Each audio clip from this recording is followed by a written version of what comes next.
มันก็จะกินยากหน่อยนะครับลกไปหมดเลยเป็นไงตาเจอยังเจ้าถิ่นเหรอไหนปลาอะไร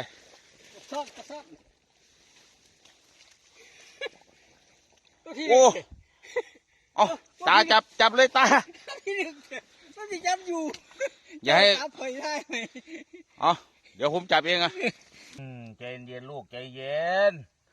เฮ้บอุ้ยนั่นนี่ว่าพูดหอดพูดแล้วพูดแล้วเสียจัดบาทไม่เห็นเลยเสียจัดเมื่อกี้พลาดเจออีกแล้ว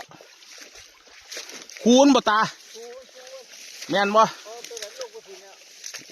อันนี้ตัวไหมโอ้จับยูเดี๋ยวจับหัวยูกันยังวะนี่จับยูเดี๋ยวใส่ปลาน่ะนะมาสุบหัวมันเลยลองดูดิหัวยูทำสีเสียจะเสียอีกเลยท่านเอามาถ่ายฮึบยูบ่แล้วนั่นหอยยังว่ามันโบยูกันยังว่าเดี๋ยวตา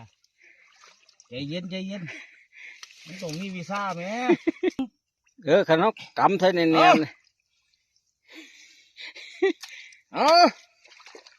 ียบร้อยเลย